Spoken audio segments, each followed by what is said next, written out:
And so we're going to be looking at Jesus Christ walking on the water today and really living by faith. I knew it was going to be cold today, and it really is cold. So I thought it'd be appropriate and maybe a little bit, cheerful to tell you a story of warmer times, okay, and of warmer places. On my wife and I, we took our honeymoon, and we left from here that same night after our wedding night. We departed over to Mexico. And we got to Mexico, and the first day was absolutely gorgeous. It was beautiful. We were out on the beaches. It was warm. That Gulf of Mexico water, just fantastic. And I really enjoy swimming. I absolutely love being in the water. And so I went swimming, and it was during this time that I made a crucial mistake. One of my contacts got washed out of my eyes, my right eye, which is my good eye, which is not very good. Anyway, so now I was left with just one working contact. And strange as it may seem, walking around with one eye closed all day just gives you a really bad headache. And in my rush with the marriage and packing to go, I forgot to bring any kind of spare contacts or my glasses. And so most of my honeymoon, I got to see my wife and nothing else. I took out the other contact, and so for most of the week, I was honestly being led by her everywhere we needed to go. And I couldn't see her in the crowd. My vision's bad enough where if I had my contacts out right now, I would see colors, but I would not be able to identify you other than where you're normally sitting, okay? Like that's where I'd be able to make guesses. So if you guys shuffled, I would have no idea who anyone is, okay? And so for that entire week, okay, I got to enjoy it. It was a great time, but I didn't get to see it. We actually went back again like 2 years later, and I got to see it for the first time, so that was wonderful. But when we can't see, we really struggle. When we can't see what's going on, when we do not have perspective, when we can't see what's not immediately in front of our face. I'm very nearsighted, and so if I was going to read my Bible without my contacts, it'd be right here, right in front of me. And what I find is often in this world, when we're making decisions, when we're going through life, we get so caught up in what's going on immediately in front of us, and we really lack perspective on who God is and what God is doing. And that's really what faith is. When we talk about faith, it's a substance of things hoped for, the evidence of things not seen. It's by faith that we are called to walk, but oftentimes it is extremely difficult to walk by faith because we just don't see it. Hebrews chapter 11, verse number 6 says, "But without faith it is impossible to please him, for he that cometh to God must believe that he is, and that he is a rewarder of them that diligently seek him." Faith is the lens through which we must view this world if we're going to get through it safely and without stumbling and falling apart in our lives. We have to have that lens of faith that keeps us from being short-sighted, nearsighted, immediate-focused, and rather put things into eternal perspective so that we have a real understanding of what's going on in this world and, more importantly, what's taking place in our lives. I was in a beautiful place. I was in a wonderful environment. Everything should have been good, but it was really hard for me because I didn't have that lens on. Likewise, in our lives, it can be beautiful, it can be good, we can be in great company, but if we do not have that lens of faith, our lives will be marked by anxiety, fear, doubt, and it can be torment despite the environment, despite the goodness of God's presence in our lives. And so we have a constant need to keep the lens of faith on. John chapter 6, verses 14 through 15. We're going to be picking up in Matthew, but I want to give a little bit of context as we lead up into this. Then those men, when they had seen the miracle that Jesus did, said, "This is of a truth that prophet that should come into the world." When Jesus therefore perceived that they would come and take him by force to make him a king, he departed again into a mountain himself alone. Now, this is picking up immediately after the feeding of the 5,000. So they have been fed, they have been filled, there have been baskets left over. This is before the feeding of the 4,000. This comes later on, but here, immediately after the 5,000, okay? The people see this miracle, they see what Jesus Christ has done, and they thought, this is him. This is the Messiah that was promised. This is the prophet that Moses was talking about. This is the guy. And so what they wanted to do was they wanted to force him to become the king at that time. They were ready to coronate him.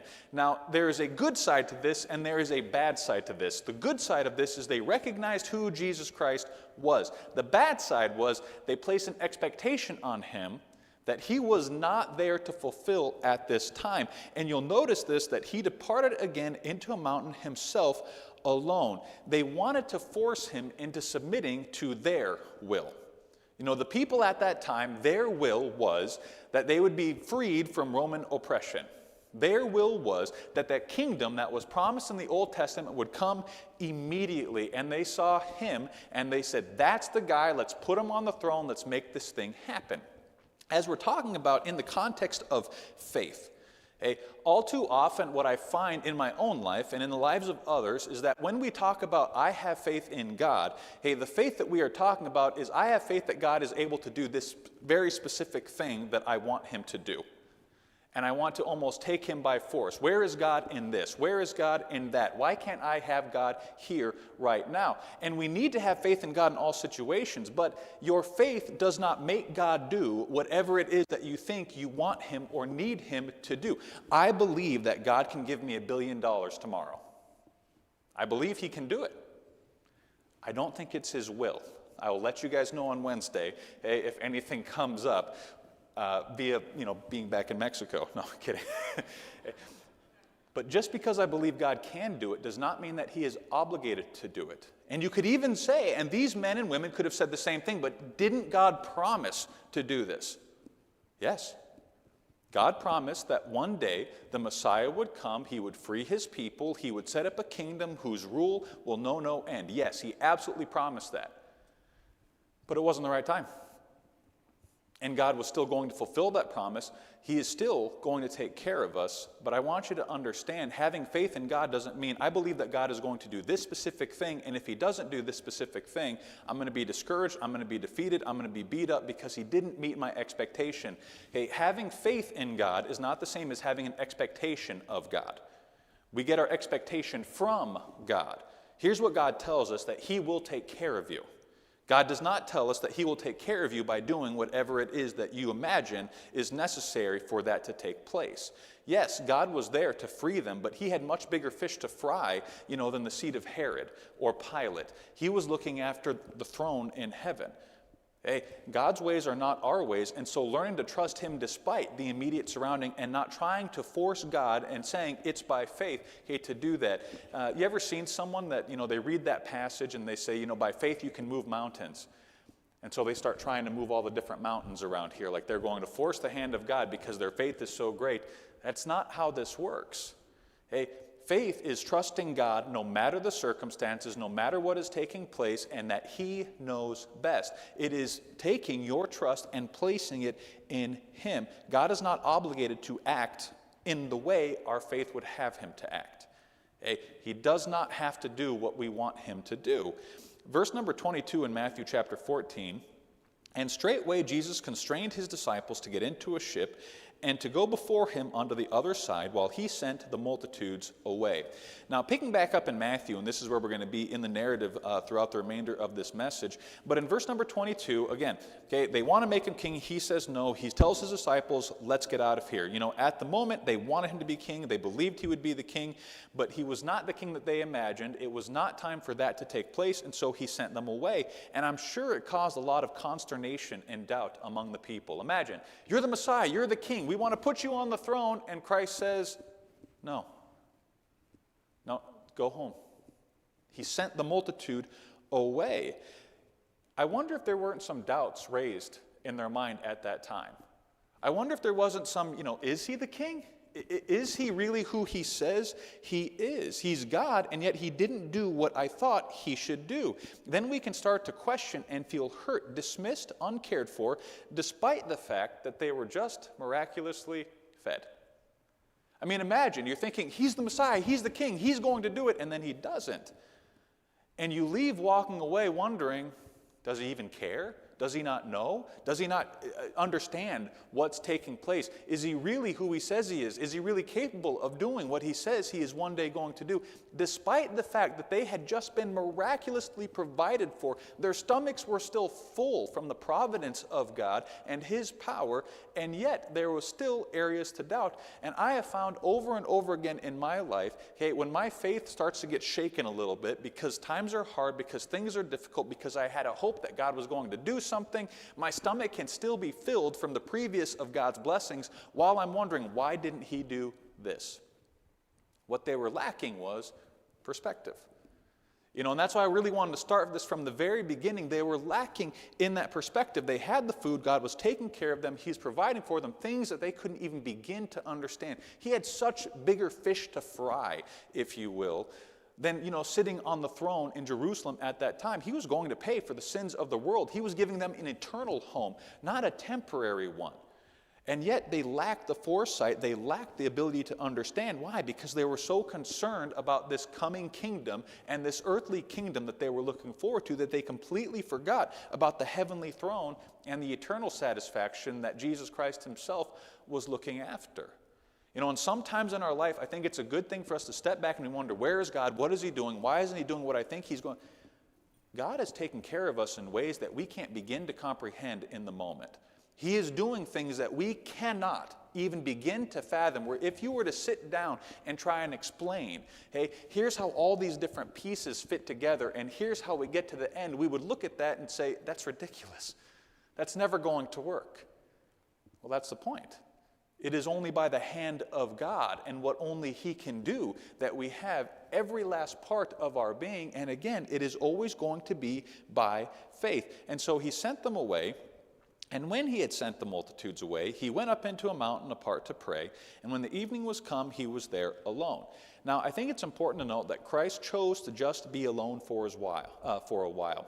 Not even his disciples were with him. He sent the disciples, he said, get in the boat, I want you guys to go to the other side. Hey, it's not a bad thing for us, by the way, to get alone every now and then. We have needs, okay? Everybody has needs. We have physical needs. We need to eat. We need to sleep. We need to be warm. These are good physical needs. We also have emotional needs, okay? And spiritual needs. And sometimes I think it's good for us to get away from everything because we can get so caught up in the moment and just living moment by moment and living hour by hour and get so overwhelmed by everything that is taking place in our lives. And we all have extremely busy lives. It is very rare to find someone where you, hey, what's going on? And they say, I'm not doing anything.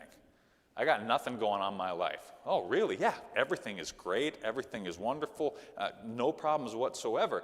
Hey, and even if someone were to say that, you kind of look at them like, have you broken from reality? Hey, like something has taken place here where you can't be in your right mind. We love that little lie we tell ourselves, next week's going to be easier. If I can just make it to next week, it's going to be so much warmer. The problems of this week, they're going to go away. Everything's going to be fixed. Everything's going to be so much better. And, somebody else comes alongside. That's right, Josh. It's okay. Keep going. Future Josh will have to deal with that problem. But present Josh, you believe that. It'll make you feel better.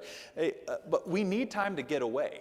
We need time to step back and kind of take a look at the pattern and the course of our lives and see the hand of God moving in it, and just to get perspective with God. When Jesus Christ was going alone into the mountain to pray, he wasn't going to confess his sin. He wasn't going because he felt guilty or because he had to get right with God. He was right with God.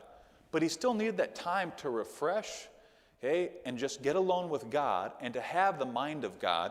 And we need the exact same thing. We have to have the mind of God. This is why it's so important that we are faithful in church attendance, faithful in our devotionals, faithful in our study, in our pursuit of God in prayer. We need the perspective that he brings so that we can look at this life through the filter of faith. The more we get away from the words of God and the promises of God and time spent with God, okay, the further we are going to be from a place of having faith, because how can you believe something that you don't know? You need to know him. You need to know what he says. You need to know his promises. You need to know that he hears you and to cry out. But if you don't have that, then what are you relying on in faith? And the faith starts to get shakier. And as the faith starts to get shakier, then doubt starts creeping in. The fear and the anxiety, once again, starts to pile up. And so make sure that you are taking time to spend with God. And I've heard it said before, I have no time to spend with God. I'm too busy. I've got so much going on. And I would say I disagree completely. You have too much going on to not have time with God. We don't have the ability, with all of life's problems and issues, we cannot afford to not have God in our corner and to see things from his perspective. We cannot afford it. And so this is why it needs to be a foremost priority in our lives. It's for our sake, so that we can know him and see his hand and be strong in that faith. If you over-focus on something for a while, you ever notice your vision starts getting blurry? You know, you're staring at the computer screen and you're working away and you're typing, and you're just honed in. And then, you know, your vision starts to blur and you need to just kind of step back, okay, look away, readjust your eyes, and then get back into it. I believe it's the same thing with this life. Sometimes we just need to get away, okay, blink for a minute, okay, make sure that we see things from God's perspective and then get right back into it. Matthew chapter 14:24. But the ship was now in the midst of the sea, tossed with waves, for the wind was contrary. In order for us to ever be able to display faith, okay, we have to have the opportunity to display faith. Okay? We don't display faith when the water is calm. We don't display faith when there are no winds, when there are no waves, when the skies are clear, and when we're in the control of the direction of the ship. These guys were experienced sailors. Okay? They would have spent their entire life on this same sea. At least Peter, James, and John. I mean, they grew up on that boat. Their fathers were fishermen. They were fishermen.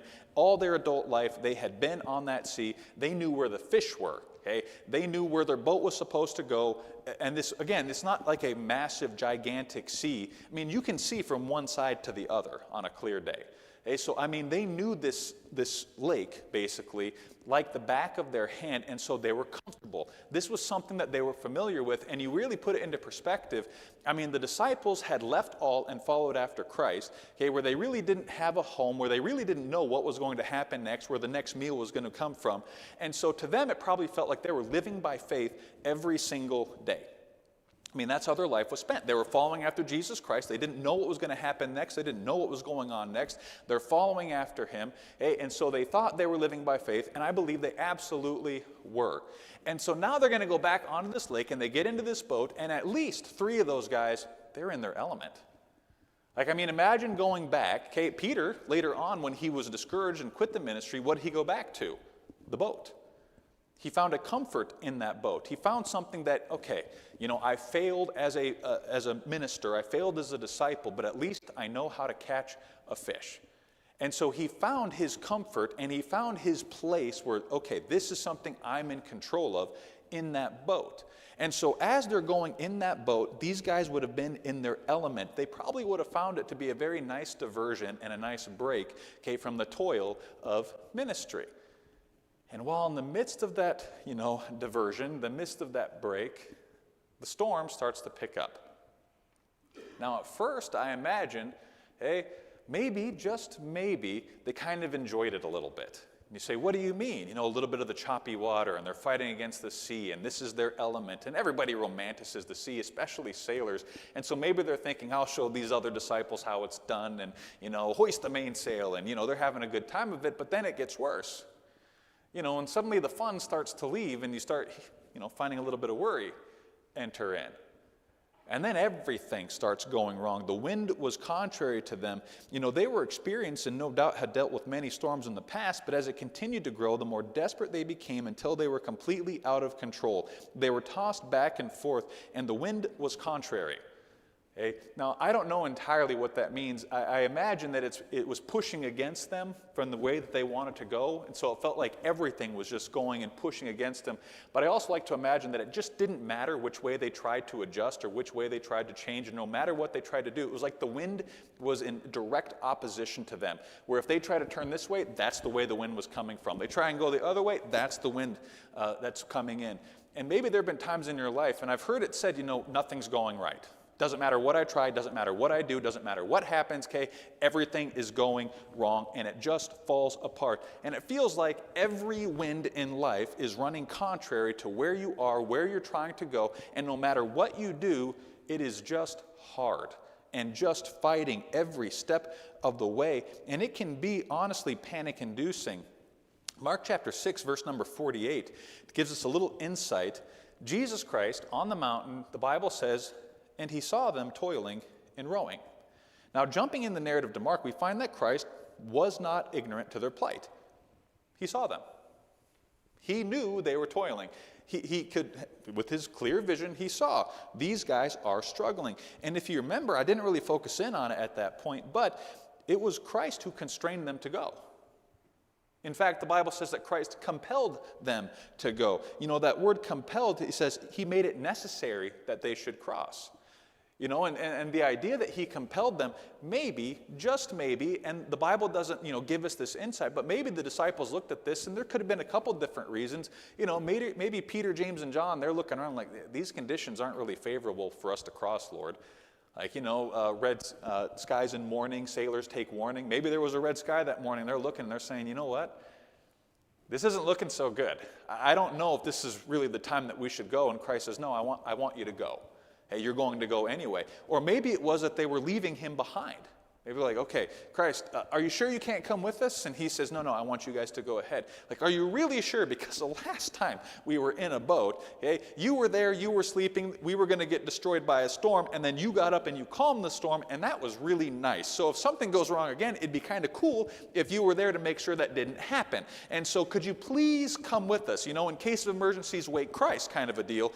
And Christ said, no, I want you guys to cross, I want you to go. And so the fact that they were toiling and struggling was not just something that God was aware of. He specifically put them in that situation. He told them to go. I want you to go, and I want you to cross that sea. It is a really tough test of faith. Okay? When we did what we're supposed to do, we obeyed God by faith, we took the steps that God told us to, and then everything goes wrong. Sometimes it's easier for us when we do something wrong and we make a mistake, and then the trial comes and we say, you know what? I deserve that. Okay, fair enough. Lord, help me. But sometimes when we go, Lord, this is what you told me to do. This is what you wanted me to do. I was obeying you. I was following you. Why? Why is this happening? Where are you? Christ watched it happen. He saw them toiling, and he was putting them exactly where he wanted them to be. This was not due to Christ's ignorance. Matthew chapter 14, verse number 25, and in the fourth watch of the night, Jesus went unto them, walking on the sea. Now, the trip across the lake from where they were starting from to where they were going would have been about 8 kilometers. Okay? And most ancient vessels could travel around 6 kilometers an hour in good conditions. So reasonably, as far as I could tell, the trip should take about an hour and a half under favorable conditions. Now, these were not favorable conditions. We don't know exactly what time they left, but we know it was after the meal. And so if we figure that they ate around, 5 or 6 p.m., and then they departed shortly thereafter, because, the multitudes weren't even sent away. Christ told them to leave before the multitudes were sent away. Christ himself sent them away. And so if we imagine they left anywhere from 6 to 7 p.m., or even if we stretched it, said they left at 8 p.m., okay, that was in the first watch of the night. The first watch starts at 6. Okay, and then it goes and shifts. So the fourth watch of the night would have begun at about 3 a.m., which means they'd been fighting the storm from anywhere to 6 hours at minimum to 12 hours at max in what should take an hour and a half.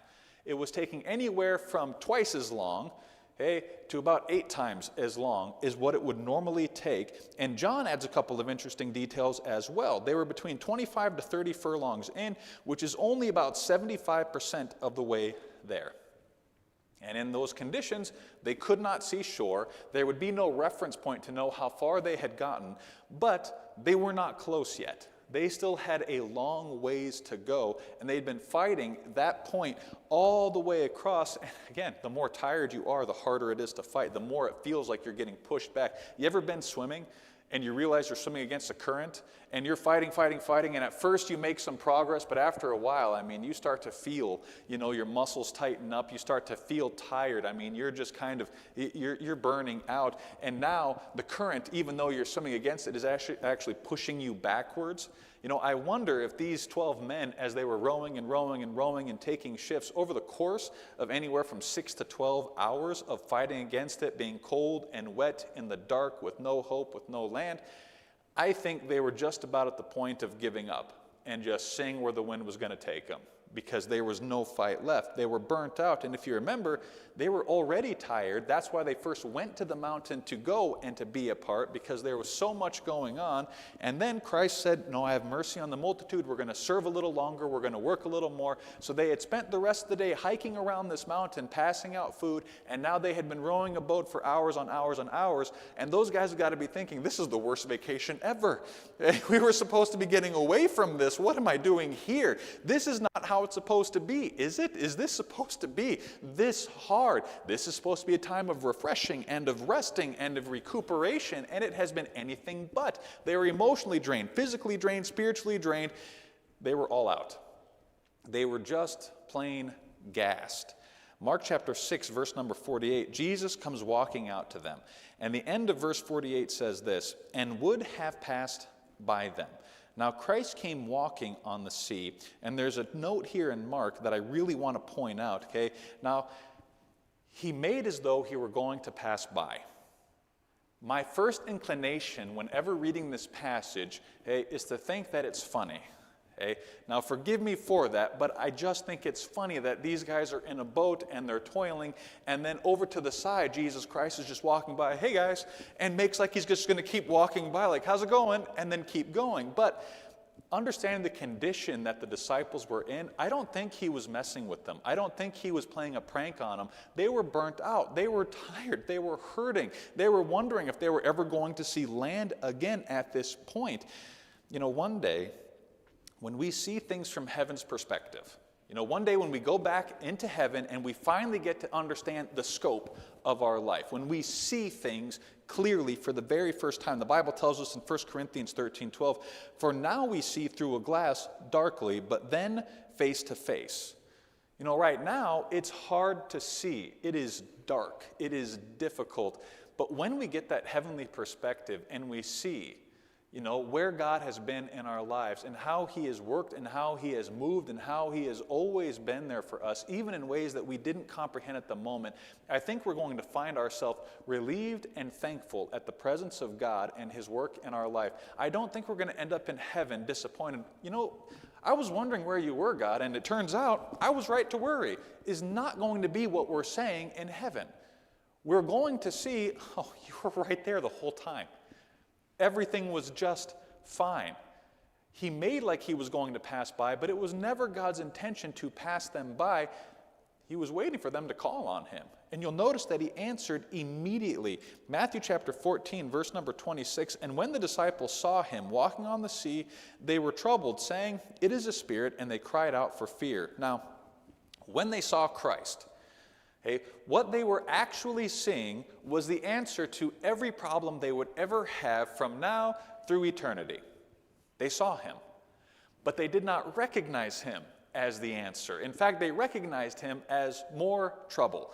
Hey, what next? Now what? Hey, and they even cried out and said, it's a spirit. And so they're thinking either A, they're haunted now, great, or B, they have, you know, group insanity, which is also not a helpful thing to have. Okay, and in either case, things are looking even worse. But I find it interesting oftentimes in my own life, okay, and in the lives of others, as we see the hand of God begin to move in our lives, okay, and do things that we don't expect because it is just out of the blue and it's like, what is happening right now? We can also cry out for fear, even when it is the presence of God who is taking action in our lives, and we say, what's going on? You know, I must be haunted. Hey, just God himself is against me, and everything is going wrong, and now this is taking place too. That could be the answer to the problems, but we don't even identify it as such. Or B, we see God moving, and we think we've gone crazy. Am I sure that God is really helping right now? You know, is that really him? Is this really taking place? Am I, you know, maybe, should I have faith right now? And we start to wonder and we start to let those doubts in, even though that is him. There will be times in our life that God is about to help, not how we expect, and it can horrify us because we misidentify the hand of God in our lives. Again, the people originally left him because they expected him to do something, and he didn't do it. Now we have another group of people that he's doing something, but it's not how they expect, and so they are terrified. And so when God is moving in our lives, and God is always in control, God is always sovereign, there is no need for us to be terrified. They should have been a little bit more inquisitive. But straightway Jesus spake unto them, saying, be of good cheer, it is I, be not afraid. Notice that Christ took no pleasure in their terror. He doesn't want to leave himself as a strange and mysterious person. Let me give you an example. I have my little girls, and they sleep up in their bunks. Now, what would you think of me as a father if late at night I hear a bump?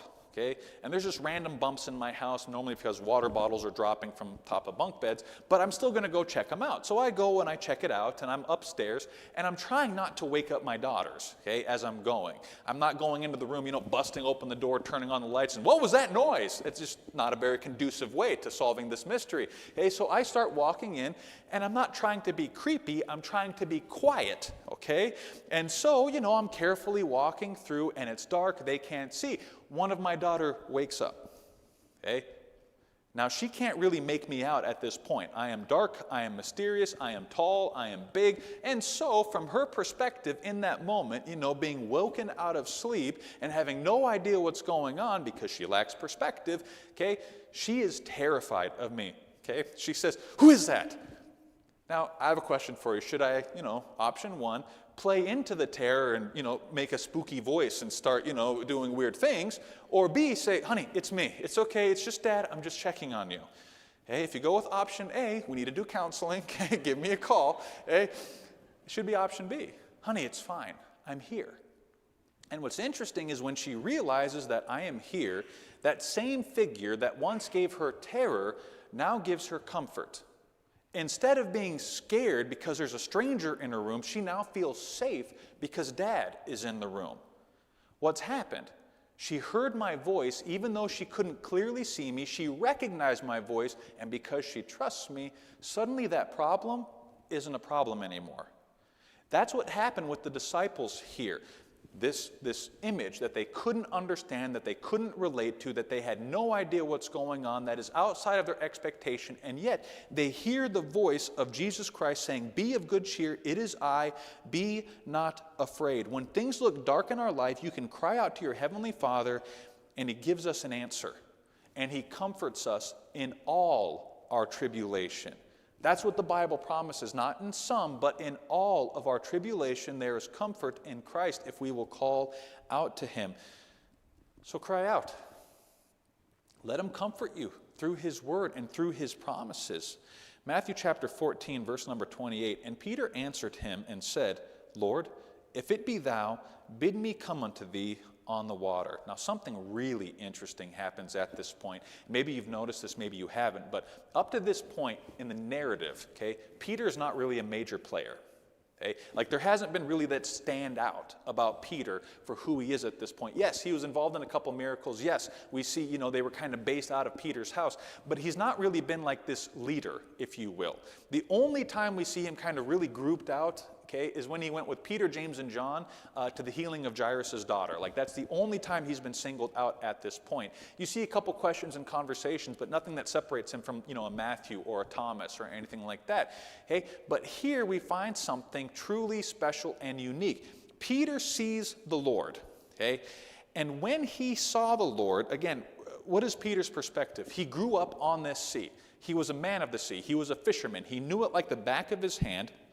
He had probably spent his boyhood swimming in that sea. He had probably spent his entire adult life fighting against those storms, rowing against it, knowing how to fight against the wind. All of his options were taken away from him. And yet Peter, at this moment, at the end of himself, when he realized it was Christ, I find it amazing. What he didn't ask for was for Jesus Christ to calm the storm. I think of, myself in that same situation, that's what I probably would have asked for. Lord, okay, what was that thing you said last time? Oh, peace be still, and the storm stops. Ah, you got me. Okay, that's what I'd be going for. Okay, that had already happened. But that's not what Peter asked for. Peter said, Lord, if it be Thou, bid me come unto Thee on the water. Peter swam in that sea. And yet, he went from the boat that he had probably spent his entire life on. He swung his feet over the edge, and he put his feet down on the water, and something really unique took place. Maybe when we're talking to God and we're asking Him for help, maybe if we changed our prayer requests from Lord, stop the storm to Lord, help me walk on water. Lord, let me overcome it in a way that is truly special and miraculous, we'd see God do more special and miraculous things. Matthew chapter 14, verse number 29, and He said, Come. And as Peter was come down out of the ship, he walked on the water to go to Jesus. Every instinct that Peter had must have been screaming at him, as once again he went to the edge of that rocking ship, he stuck his feet out, and he put his weight down on water. I think we've all wondered, what did that feel like? Hey, you ever felt the surface of water, how soft it is? Hey, what did it feel like when he put his feet down? You know, was there a little bit of bounce in it, like a mattress or a cushion? Was it, hard and firm like glass? As he took those steps and the waves were coming, did he go up with the waves, or did the waves kind of splash over him? We don't know, but Peter walked on the water. And I imagine every guy in that ship, as they were watching this, there had to be this bewilderment. How is Peter doing this? But he wasn't. It was Christ. He was walking by faith. And I can't help but to wonder if some of the other disciples later on didn't think to themselves, why didn't I think of that? I could have walked on water. Like right there, I could have been a part of a miracle. I could have experienced something that so few ever get to experience. I could have had complete victory over a storm like nobody else has ever had, but instead I clung to the boat instead of going to the master. Can I ask you a question? Are there any trials right now where you're clinging to the boat rather than going to Christ? It takes a large step of faith, but Peter took that step, and I really think this was kind of the transitionary period, if you will, for Peter to become a leader among the disciples, because this is such a great display of faith. But despite the greatness of that faith, he still had some struggles too. Verse number 30, but when he saw the wind boisterous, he was afraid. And beginning to sink, he cried, saying, Lord, save me. Now, faith is not the absence of fear. Okay? It's keeping your eyes on Christ despite the fear. Christ didn't stop the winds and the waves as Peter was walking by faith. And please don't get the idea that as soon as you take one step of faith, that whatever trial and whatever storm you're going through is suddenly going to cease. The storm did not stop when Peter was walking on water. The storm continued. Okay? The miracle was that Peter was walking on water in the storm. Okay? That's the miracle. And so we have to have this, sometimes we have this idea, I'm taking these steps of faith and everything is going to get better. Says who? Taking steps of faith does not mean that the storm is going to lighten up. The winds were still boisterous, and as Peter started looking at those winds and started realizing how bad those winds were, he began to sink. He got his eyes off of God and realizing how good God is, and instead started looking at, this tumult that was going around him, and he started to go down. And it's the same thing for us. Making a decision in your life by faith is wonderful. It is great, but you have to continue walking by faith. And as you take steps of faith, obeying Christ and coming to him and saying, Lord, I'm going to follow you despite what's going on, we can't have this picture in our head that everything is instantly going to get better. You have to keep following Christ. You have to get all the way to him, and not just to him, but all the way back, as we'll see in a second. Okay? Faith is not a one-moment decision. Faith is how we live. Faith is how we walk every step of every day. Matthew 14:31, and immediately Jesus stretched forth his hand and caught him and said unto him, O thou of little faith, wherefore didst thou doubt? Now immediately he caught Peter going down and wouldn't suffer it to be so. The problem that Peter was suffering from was doubt. Now, I believe you can have fear with faith. I believe you can absolutely do that, but doubt and faith don't mix together. We can look at fear and doubt and we can say it's the same thing, but I think there's a very key difference, and the way I like to look at it is the key difference is it worth it? Okay? We can be afraid and say it's worth it and continue on. There have been many times where I've been afraid of doing something, but I believe it's right, and I believe it's going to be worth it despite the pain. So I say, Lord, I am afraid, but I will trust in you anyway. And so I'm going to follow after you because I trust you more than this. And so I believe, even though there is going to be suffering, that it is worth it. Doubt says, I don't think it's going to be worth it. I don't think it's going to happen. I don't think it's going to take place. And I think I've made a wrong decision here.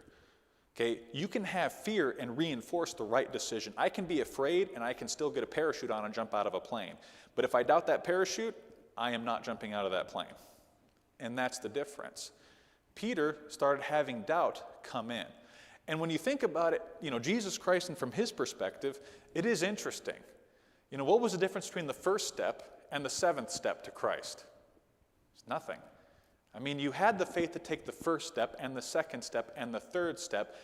Why not the fourth and the fifth and the sixth? You can see Jesus Christ, he's right there, unless you get your eyes off and you stop walking and then you start going down.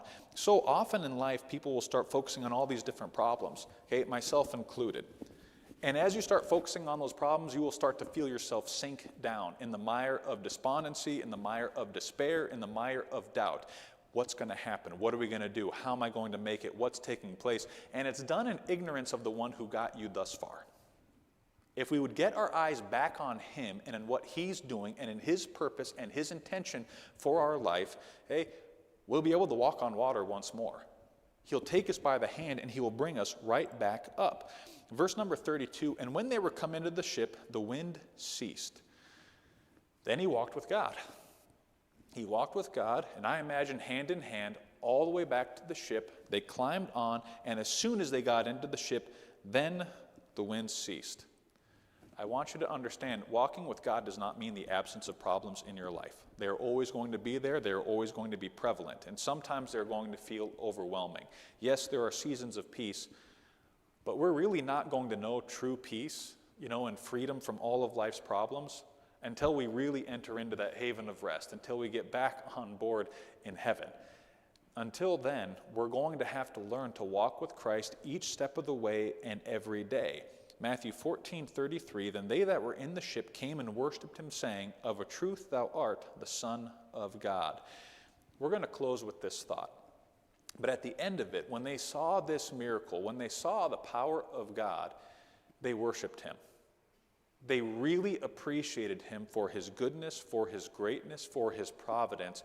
And I think one of the reasons that God allows trials to come into our life is that they are precious. 1 Peter says, wherein ye greatly rejoice, though now for a season, if need be, ye are in heaviness through manifold temptations, that the trial of your faith, being much more precious than of gold that perisheth, though it be tried with fire, might be found unto praise and honor and glory at the appearing of Jesus Christ. And I can't help but to wonder, was Peter looking at that scenario where he was walking on the water and saying, that was a hard night. It was awful. We thought we were going to die. We thought everything was falling apart. We were tired. We were sore. We were burnt out. And yet, it was so worth it in the end.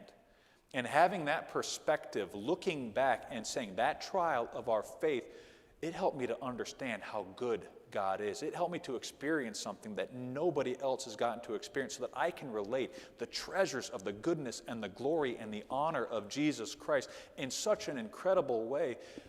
What if, like Peter, one day in heaven, we will look back on our life and we'll say, man, that was awesome. It may seem crazy right now, but can you believe that God did that for us? Can you believe God took us this far? Can you believe that God, look at what he did for me?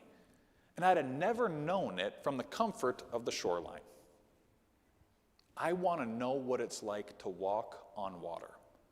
And God gives us the opportunity, every one of his children, the just shall live by faith.